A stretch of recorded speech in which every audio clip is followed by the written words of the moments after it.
Hello, मैं Rajesh Kumar Karpura academy YouTube channel में आपका स्वागत करता हूं। मैं हिंदी व्याकरण का एक नया चीज़ लेकर के आपके सामने आया हूं। वो चैप्टर, वो टॉपिक जो हिंदी व्याकरण में ज़्यादातर लोगों को थोड़ा कठिन लगता है, लेकिन मैं पूरा प्रयास किया हूँ इस चीज़ को जो आपको आसानी से मैं बता सकूँ, ये आप आसानी से समझ सकें जो ये है क्या। तो उस चैप्टर का नाम उस अव्यय और उसके भेद। तो भेद का तो ज़्यादा चर्चा हम इसमें नहीं कर पाएंगे, इसका मैं सेकेंड पार्ट जब लाऊंगा तो उसमें हम इसके भेद के बारे में बताएंगे और इसमें हम अव्यय पर थोड़ा जानकारी देंगे। अव्यय को अ प्लस व्यय, इसको ऐसे संधि मतलब विच्छेद करके आपको देखा जा सकता है अ प्लस व्यय, अर्थात जो व्यय न हो। अब यहाँ व्यय का अर्थ ये नहीं जो रुपये का खर्च न होना, या यहाँ व्यय का अर्थ हो गया जिस चीज का नाश न हो, जो कभी बदल नहीं सकता है। खर्च न होने वाला ये भी बोला जा सकता है, बर्बाद न होने वाला ये भी बोला जा सकता है। इसका मतलब ये अक्षय है, इसमें कोई परिवर्तन नहीं हो सकता। ये जैसे था इसका आदि और अंत एक समान रहता है। अब हम आते हैं, इसमें कुछ लिखे हैं किसी भी भाषा के वे शब्द। अब यहाँ भाषा में आप जिस भाषा में चले जाएं, हिंदी में जाएं, संस्कृत में जाएं, पाली में जाएं, जिस भाषा में आप जाएं, प्राकृत में जाएं, तो वो ये बताने का मैं प्रयास किया कि किसी भी भाषा के वे शब्द जिन शब्दों के रूप में लिंग, वचन, पुरुष, कारक आदि के कारण कोई भी विकार, विकार का अर्थ मैं पिछले वीडियो में बताया था और विकार का अर्थ यहाँ भी बता रहे हैं, जो कोई परिवर्तन उत्पन्न नहीं हो। ये अपने आप में बोल रहा है, जो कभी नाश नहीं होगा, जो कभी बर्बाद नहीं होगा, जो जैसे था वैसे है।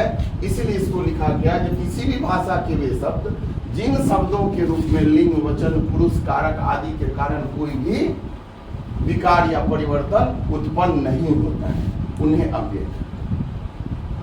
आगे बढ़ते हैं। इसमें ऐसे शब्द हर स्थिति में अपने मूल रूप में बने रहते हैं। देखिएगा लिखा है, ये जब भी रहेगा ना तो अपने मूल रूप में रहेगा। ऐसे शब्द हर स्थिति में, प्रत्येक कंडीशन में, स्थिति कुछ भी हो जाए, आंधी तूफान कुछ भी चले, लेकिन वो अपना स्थिति बदल नहीं सकता है, मूल रूप में बने रहते हैं। ऐसे शब्द अविकारी कहते हैं। अब शब्द में जाइएगा तो प्रयोग के आधार पर शब्द के 8 भेद हैं और उसको बाद में 2 भेदों में भी बांटा गया है, जो विकारी, अविकारी। विकारी शब्द उसे कहा जाता है जिसमें बदलाव आता है, परिवर्तन आता है। अविकारी शब्द किसे कहा जाता है? जिसमें कोई बदलाव नहीं हो, वो मूल अपने मूल को बनाए रखता है। अब जैसे में देखते हैं, हमने लिखा इधर उधर, जब तब, यहाँ वहां, ये जब भी वाक्य में आएगा ना तो वो उसी स्थिति में रहेगा, चाहे वो वर्तमान में हो, वो वर्तमान काल में हो, भूतकाल में हो, भविष्य काल में हो, यानी काल के किसी भी खंड में जाएगा, वो अपना रूप नहीं चेंज करेगा। जैसे वाक्य में वर्तमान में था वैसे ही वो भूत में, वैसे ही भविष्य में रहेगा। किंतु, परंतु, अतएव, अवश्य, अर्थात, चूंकि, आह, अरे और तथा, एवं इत्यादि, ये शब्द सब जो है वो वर्तमान काल में भी किसी वाक्य में अगर आते हैं तो वैसे ही रहेंगे, भूतकाल में भी आते हैं तो ऐसे ही रहेंगे। अगर आप जाइएगा लिंग, अब स्त्रीलिंग, पुल्लिंग, किसी भी स्थिति में रहेगा वैसे ही रहेगा। वचन, एक वचन और बहुवचन, किसी में जाएगा तो वो पुरुष में जाइए, उत्तम पुरुष, मध्यम पुरुष और अन्य पुरुष, किसी में रहेगा वैसे ही रहेगा। कारक में जाइएगा, जो कारक के जो 8 भेद, वो किसी भी रूप में रहेगा, तो वो अपने समान स्थिति को बना करके ही रखता है। थोड़ा सा जाते हैं इसकी उत्पत्ति, यानी अव्यय आया कहाँ से। अब हम लोग ये जानेंगे कि हिंदी व्याकरण में अव्यय आया कहाँ से। तो आप जान ले, जो अव्यय एक पुल्लिंग नाम, यह पुल्लिंग शब्द है जो मुख्य रूप से भारतीय उपमहाद्वीप में इस्तेमाल किया जाता है। और इन शब्दों का ज्यादातर, मुख्य रूप से मतलब ये नहीं जो दूसरे देश में नहीं होता है, लेकिन इसका उपयोग ज्यादातर अपने देश में, भारतीय उपमहाद्वीप में इस्तेमाल किया जाता है। यह एक संस्कृत शब्द है। देख लिए ये कहाँ से आया? संस्कृत का एक शब्द है जो अ प्लस व्यय से बना है, जिसका अर्थ अविनाशी या अपरिवर्तनीय होता है। अ प्लस बे का क्या अर्थ होता है? अविनाशी या अपरिवर्तनीय। तो आपको पता होगा अविनाशी का मतलब क्या? जिसका विनाश न हो। आप जिसका विनाश न हो उसको शायद शिव या विष्णु के नाम से जाना है। अगर आप जाइएगा हिंदू देवताओं के नामों के पीछे तो देखिएगा शिव और विष्णु को शायद अविनाशी कहा जाता है, अपरिवर्तनीय। वो अपने रूप को नहीं बदल सकते, जो जैसे हैं वैसे रहेंगे। अव्यय का नाम हिंदू देवताओं भगवान शिव या विष्णु से जुड़ा है।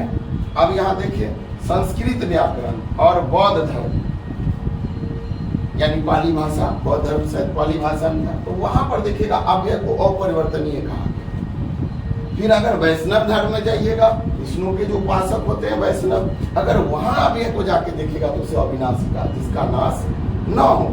अगर शिव पुराण में जाकर के देखते हैं तो अव्यय को अनवरत या निरंतर के नाम से जाना जाता है। और जैन धर्म में अगर जाकर देखते हैं तो अव्यय को कहा जाता है मृत्युहीन, अर्थात जिसका मृत्यु नहीं हो सकता है।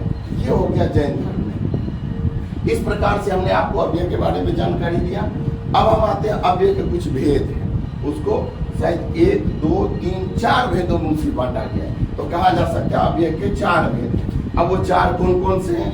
तो पहला क्रिया विशेषण अव्यय, दूसरा संबंध बोधक अव्यय, तीसरा समुच्चय बोधक अव्यय और चौथा विस्मयादि बोधक अव्यय। अब क्रिया विशेषण अव्यय को देखते हैं। जैसे धीरे धीरे, आप जैसे कोई वाक्य है, अब उसमें वो क्या करता है? क्रिया की विशेषता को बताता है। वो ऐसा अव्यय जो क्रिया की विशेषता, जो काम आप करते हैं। अब सवाल क्रिया किसे कहते हैं? तो एक व्यक्ति जब सुबह में उठता है, वहां से लेकर जब वो सोने चला जाता है वहां तक, यानी सोने का क्रम भी ले लिया जाए तो वहां तक जितना कार्य करता है वह क्रिया कहलाता है। अगर उसकी कोई विशेषता बताता है तो क्रिया विशेषण हो गया। और उस क्रिया विशेषण अव्यय में क्या आएगा? धीरे धीरे, जहां तहां, जब तक। ये क्रिया विशेषण के कुछ उदाहरण हमने लिखा है। वैसे इसका डिटेल हम अगले वीडियो में आपको देंगे, बताएंगे। संबंध बोधक अव्यय, जैसे आगे, पीछे, नीचे, सामने, ये संबंध बोधक, जिसमें वाक्य में ये 2 संज्ञा या सर्वनाम और के दूसरे पदों के बीच का यदि संबंध ये स्थापित करता है तो वो संबंध बोधक अव्यय हो गया। समुच्चय बोधक अव्यय, जो 2 वाक्यों या 2 खंडों को जोड़ दे हिंदी के, तो और, एवं, तथा, बल्कि, इसमें शब्द को भी जोड़ा जा सकता है। विस्मयादि बोधक अव्यय, जैसे आहा, वाह, अरे, वाह वाह, जैसे आप आश्चर्यजनक रूप में अगर कोई शब्द उच्चारण कर लिए तो विस्मयादि बोधक अव्यय कहा जाता है। इस वीडियो में इतना ही। अब अगले वीडियो में हम आपको बताएंगे, अगले वीडियो में लेकर आएंगे अव्यय के भेद और इसका डिटेल, थोड़ा सा इसका विस्तार से हम आपको जानकारी देंगे। और थोड़ा सा वीडियो को आप लोग लाइक और सब्सक्राइब जरूर करें और हमें बढ़ाएं। हम नया नया वीडियो आपको लेकर के आएंगे और आपको हिंदी व्याकरण की संपूर्ण जानकारी, जहां तक हमको आता है, संपूर्ण मतलब पूरी जानकारी जहां तक हमको आता है, हम आपको देने का प्रयास करेंगे।